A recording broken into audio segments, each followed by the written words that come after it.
Bonjour à tous, dans cette vidéo je vous propose de vous donner l'équation de la tangente à une courbe au point d'abscisse A, donc la formule ici qui est en rouge que je vais vous expliciter. Dans la même vidéo je ferai aussi la démonstration, pourquoi cette équation, comment on peut la retrouver facilement, et ensuite je vous parlerai des prochaines vidéos que je ferai là-dessus, c'est-à-dire premièrement comment trouver une équation de la tangente à partir d'une courbe, comment trouver cette équation à partir des expressions des fonctions, donc en calculant des dérivées. Et troisième chose aussi très important, je vous montrerai avec des calculatrices, donc la case de la Texas, comment on a directement l'équation de la tangente. Vous allez voir, c'est très simple, ça permet comme ça de vérifier tous ces calculs, même en terminale, vraiment très pratique. Donc on est parti déjà, comment est faite cette formule. Alors tout d'abord, il faut une fonction donc définie et forcément dérivable, puisqu'on va étudier donc la tangente, donc on a besoin d'un nombre dérivé pour ça, donc il faut que ça soit dérivable sur un intervalle. Et on va regarder, nous, pour une abscisse donnée, l'abscisse petit a, on va regarder la courbe. Eh bien, la courbe à cet endroit-là, c'est au point d'abscisse petit a. Eh bien, cette tangente a donc une équation. Alors, puisqu'elle n'est pas verticale, c'est une équation sur la forme ax plus b. Et ici, vous avez donc bien, un coefficient f' de a, ici, qui est donc le nombre dérivé en petit a. Et ici, la valeur de f en petit a. Donc, pour appliquer ce genre de formule, évidemment, il faut savoir à quel endroit vous regardez la tangente. Donc, il faut connaître le petit a. Il faut connaître l'image de petit a par f et aussi le nombre dérivé de petit a. Donc, petit exemple rapide avec une fonction très simple, la fonction carré. Alors, pour la fonction carré, ça va donner ceci. Par exemple, si je m'intéresse à la tangente à cette courbe, donc à la courbe de la fonction carré au point d'abscisse 3, je vais donc appliquer cette formule avec un petit 3 ici, petit a, pardon, égale à 3. Pour compléter cette équation, vous voyez, figure f' de a et f de a. Donc j'ai besoin tout simplement de f de a. Donc ici f de a, ça sera égal à f de 3. Donc f de 3, c'est l'image de 3 par la fonction carré.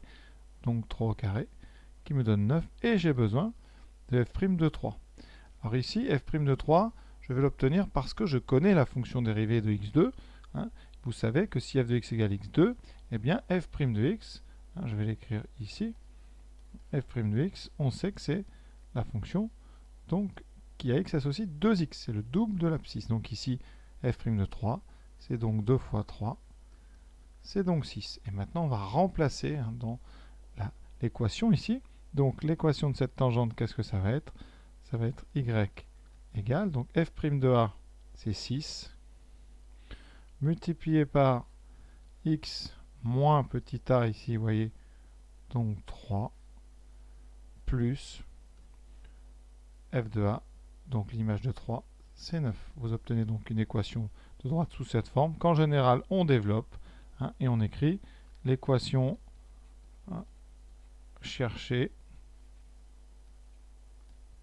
Et donc ici, y égale, on développe 6 fois x, donc 6x, 6 fois moins 3, moins 18 plus 9, 6x, moins 9. Ensuite, tout simplement, eh bien, vous encadrez votre résultat. Alors, vous pouvez donner un nom à cette droite. Souvent, dans les sujets, elles ont des noms. On peut l'appeler, par exemple, la tangente en 3, donc un t, par exemple, avec un petit 3 à côté. Et ça dépendra vraiment des sujets. Mais voilà, vous voyez comment on va trouver l'équation des tangentes. Donc, très simple. Ici, vous voyez, dans l'équation, eh bien, vous avez donc 3 fois la lettre a. Il va falloir donc ici remplacer petit a par l'abscisse, ici, qu'on considère. Donc là, dans mon exemple, c'était 3. Ensuite, vous calculerez l'image par la fonction de ce petit a. Et aussi, vous avez besoin de trouver le nombre dérivé. Alors, ça, moi j'ai fait ça par un calcul, évidemment. Parfois, ça sera sur un graphique. Vous irez chercher f de a et f' de a. Je vous montrerai ça dans d'autres vidéos. Donc voilà comment on va utiliser cette équation. Vous voyez, c'est assez simple. Maintenant, je vais vous démontrer cette formule là, comment on trouve cette équation, pourquoi elle est vraie. Alors, on regarde la tangente au point d'abscisse A. Alors, ce point d'abscisse A, donc on va l'appeler grand A, il a pour abscisse A, et très important, ce point-là, il est sur la courbe. C'est un point de la courbe. Donc ici, son ordonnée, c'est f de A. Première chose, vous avez un point de cette droite, le point de coordonnées A, petit f de A. Ça, c'est très important. Quand on prend une tangente au point d'abscisse A, de point, c'est un point de la courbe. on ne regarde pas une tangente là où il n'y a pas la courbe. Donc ça, c'est déjà un premier point très important. Deuxième chose, on sait, et ça c'est l'étude des nombres dérivés, le coefficient directeur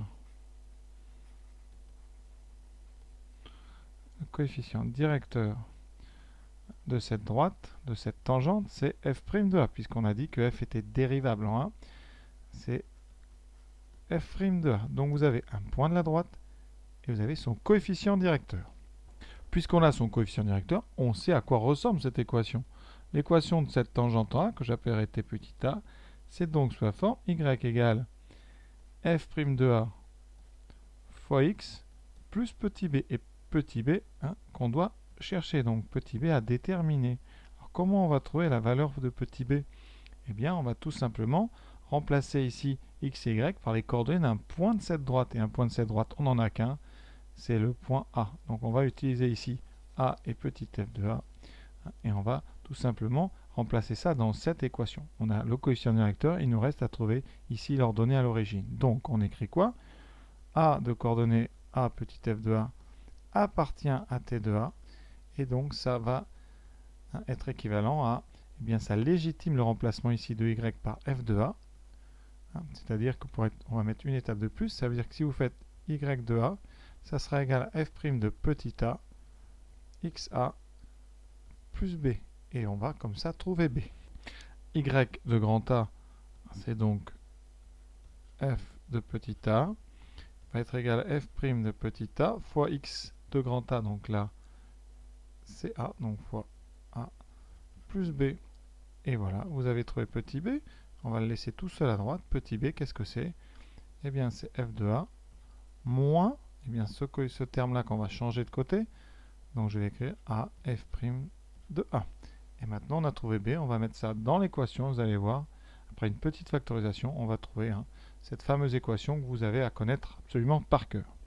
Donc je remplace petit b par ce qu'on a trouvé, donc c'est f de a moins a f' de a. Et là on va factoriser, vous voyez, vous avez deux termes ici qui contiennent ici f' de a. On va donc factoriser ces deux termes par f' de a. Et ça nous donne quoi? Y égale f' de a que multiplie donc x moins a plus f de petit a. C'est exactement la formule qu'on vous demande d'apprendre. Donc voilà son explication. Alors maintenant, explication, comment on peut retrouver ça rapidement, quelles sont les petites choses à savoir. Alors quand on regarde cette équation, il y a une chose qui peut sauter aux yeux et qui doit sauter aux yeux, c'est ici. Si je prends, si on pose x égale a, qu'est-ce qui se passe à droite? Eh bien, la parenthèse x moins a, ça vaut tout simplement a moins a. Ça vaut donc 0. Donc si je pose x égale a, qu'est-ce qui va me rester?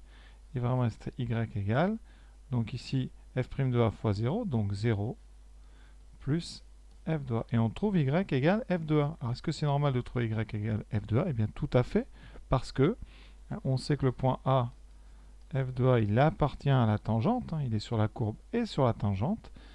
Conséquence, eh bien, si vous prenez x égale xa, vous devez retrouver y égale ya. C'est-à-dire que pour x égale xa, on a forcément y égale ya. Donc pour x égale petit a, on doit retrouver y égale f de a. Et donc, ça permet surtout de ne pas se tromper sur le signe ici. Beaucoup d'élèves mettent un moins. C'est forcément un plus. Quand vous remplacez x par a, par petit a, vous devez retrouver f de petit a. Donc voilà la première chose à savoir. Et la deuxième, c'est sur le coefficient directeur. Eh bien, le coefficient directeur, c'est le nombre par lequel est multiplié x. Et si vous développez, eh bien, vous voyez ici, ce coefficient directeur, c'est donc coefficient directeur, c'est donc f' de a, et c'est normal, on a dit. Le coefficient directeur de la tangente, c'est le nombre dérivé.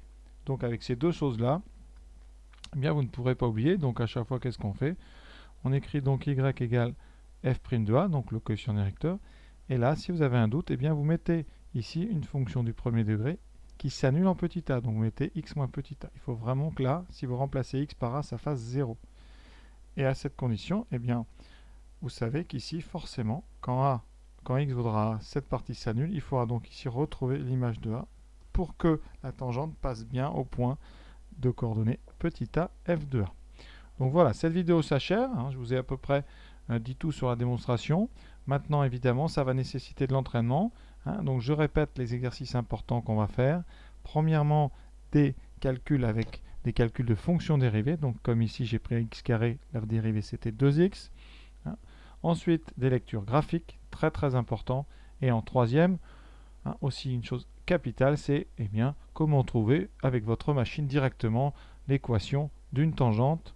Voilà, j'espère que ça vous a plu. À très bientôt.